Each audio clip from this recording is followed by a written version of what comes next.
was the first rap album you ever bought? Rap album I ever bought, either G Unit or a whole CD.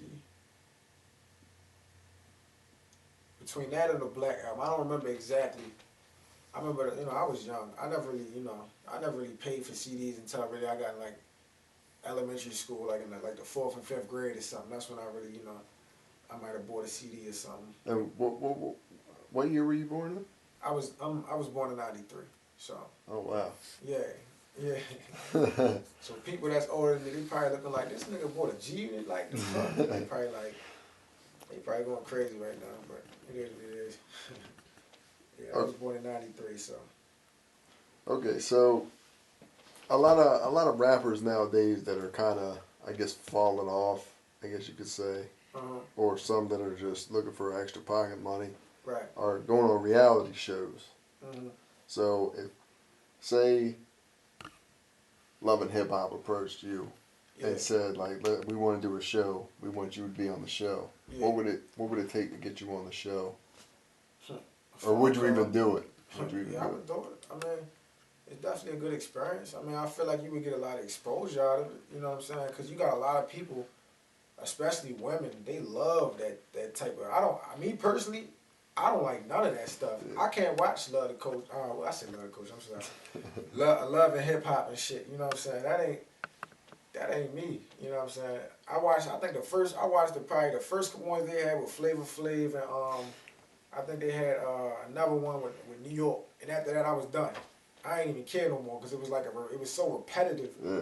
It's like it's not even entertaining to me anymore. And then when I realized it was fake, that, you know what I'm saying, I really stopped watching it then. Once I realized it wasn't really,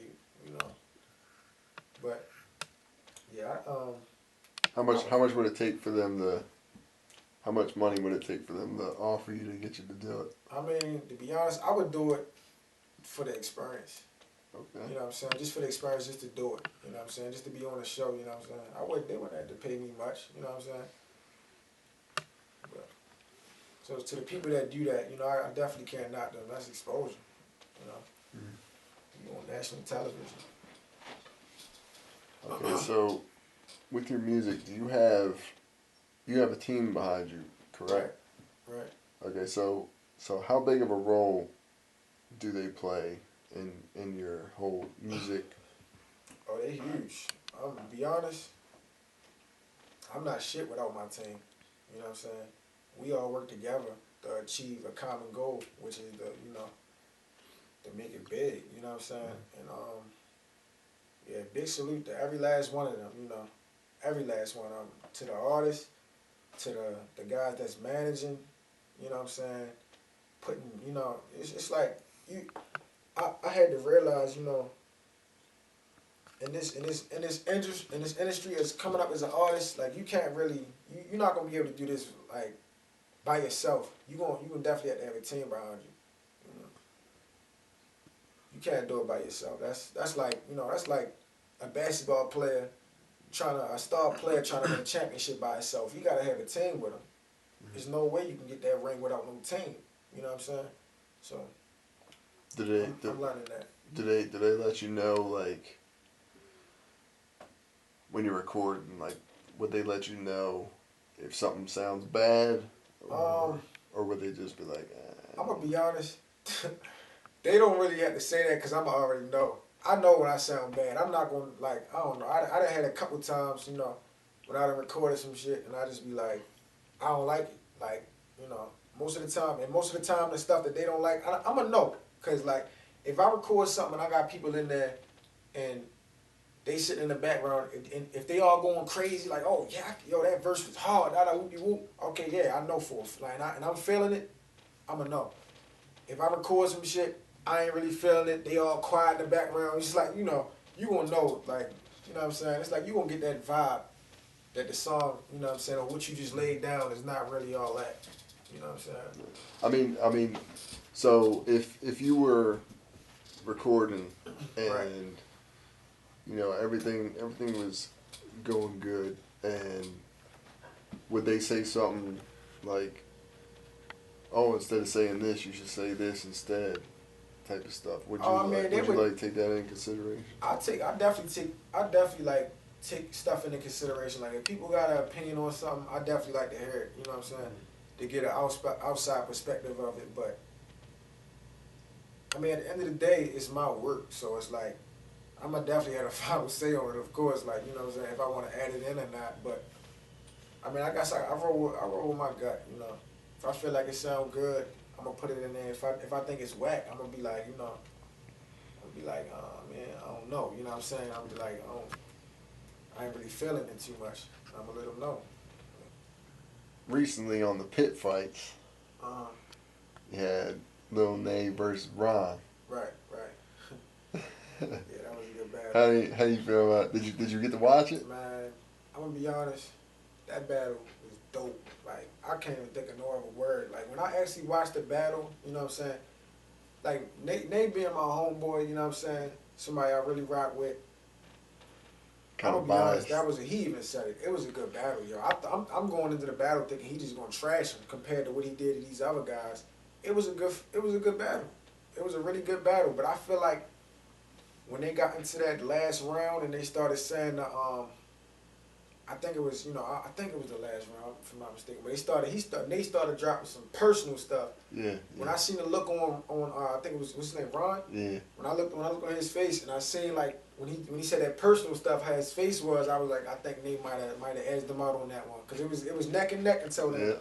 Ron had some hot little I think his name was Ron. He had some hot little line about James St. Patrick. I'm like, oh my goodness, Yeah. he was tough. He surprised me. I never heard of him. You know what I'm saying? Oh, that was your first one seeing him? That was my first time seeing him. I never heard of him. You know what I'm saying? I seen Nate. I've been watching Nate since high school. You know, we recently worked together, but I don't really I never really heard of Ron. I didn't know too much about him. I didn't know what to expect, but he can rap. He can definitely rap. He got definitely balls. nice, dude. He's tough. Yeah. Edibles. Yeah. So apparently, recently you had a little situation. Yeah, man. I had a fucking edible, man. That shit was. I'll never do that shit again when I gotta handle business.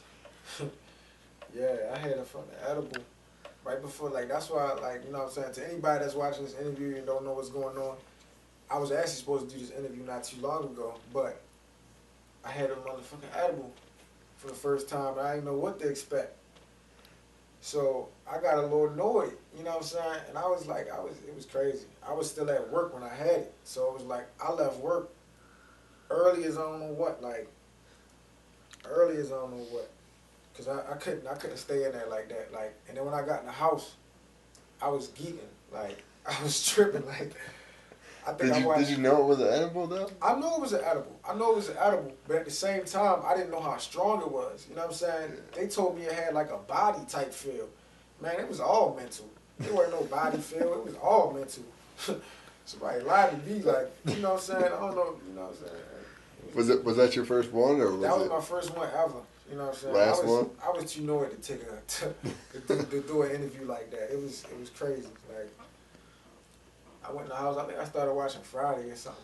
You know what I'm saying? I was in my zone. But yeah, that. Anybody watching this, you take them edibles. You better know what you're getting into. For real.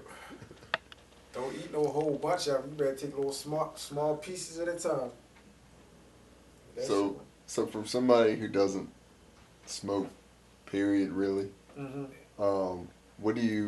what's the difference between just smoking regular weed and edible? You smoke weed, I feel like it's gonna hit you right then and there. You know what I'm saying? You smoking, you inhale, exhale, you gonna feel it like almost within 15, 20 seconds. You take an edible, it might take about a half an hour.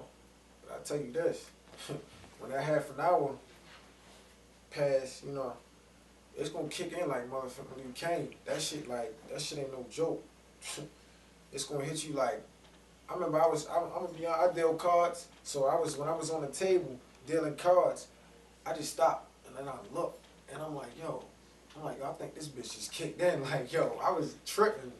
Man, I hope my bars don't see this shit. What were you seeing like visually? I I wasn't really seeing too much. Everything was just, I mean, I seen everything, of course. You know, I wasn't blacking out or nothing crazy. Yeah. Everything was just slow motion. I can really just like, it was like almost like my first time being high. Cause the next day, you know how your first time smoking, you know, the next day you get that after high. And it's like you can still feel a buzz the next day. You know what I'm saying? It was similar to that. You know what I'm saying? But way more intense, I say. But